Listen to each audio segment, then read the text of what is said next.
Assalamualaikum warahmatullahi wabarakatuh. Perkenalkan, nama saya Akram Karim, NIM 221011020036 dari Prodi Biologi kelas B. Baiklah, saya akan menjawab ujian tengah semester dari energi lingkungan. Dengan soal pertama, berikan satu contoh dari energi yang Anda ketahui. Jelaskan energi tersebut merupakan energi apa. Untuk apa manusia membutuhkan energi terbarukan atau tidak terbarukan? Jawab, salah satu contoh energi yang saya ketahui adalah energi panas. Energi ini merupakan energi yang terbentuk di dalam kerak bumi.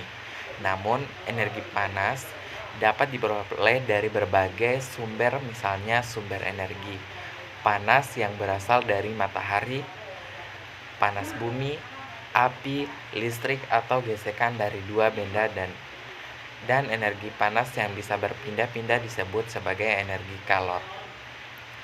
Energi panas sangat dibutuhkan oleh manusia dikarenakan memiliki beberapa manfaat sebagai pembangkit listrik, mengeringkan benda, sebagai proses fotosintesis yang dihasilkan dari energi matahari, dan memasak yang berasal dari sumber energi api. Energi panas termasuk energi terbarukan. Salah satunya adalah panas bumi. Panas bumi tergolong sebagai sumber energi terbarukan yang ramah lingkungan karena memiliki kadar emisi karbon yang rendah. Soal yang kedua, bagaimana proses terbentuknya energi panas? Jawab, proses terbentuknya energi panas adalah berasal dari panas matahari yang diserap oleh permukaan bumi.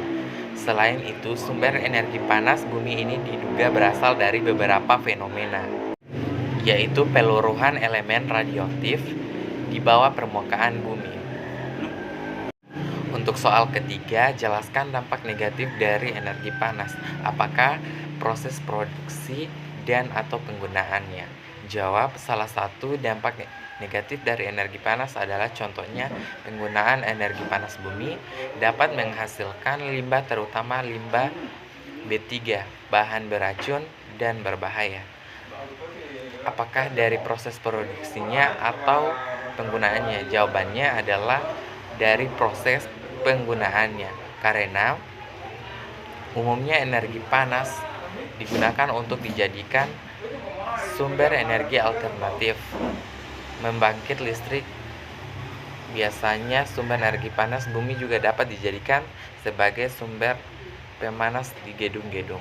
Soal keempat, tunjukkan jika dampak negatif dari energi panas itu menurunkan biodiversitas dan kesejahteraan manusia. Jawab, dampak negatif dari energi panas itu dapat menurunkan biodiversitas dan kesejahteraan manusia dikarenakan dampak negatifnya menghasilkan limbah yang beracun dan berbahaya untuk spesies hewan, tumbuhan, dan ekosistem apabila mereka dapat mengonsumsi limbah-limbah tersebut.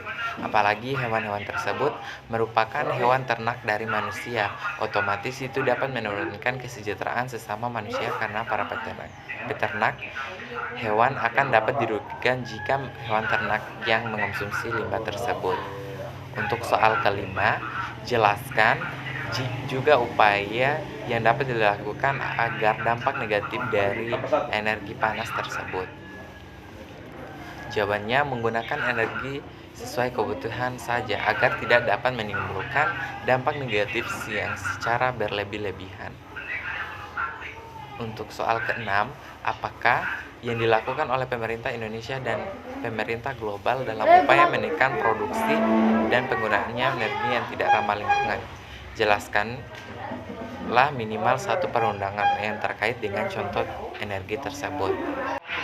Jawab, sebagaimana ditetapkan dalam Undang-Undang RI Nomor 21 Tahun 2017 tentang panas bumi merupakan energi ramah lingkungan yang potensinya besar dan pemanfaatnya belum optimal sehingga perlu didorong dan ditingkatkan secara terencana dan terintegrasi guna mengurangi ketergantungan terhadap energi fosil.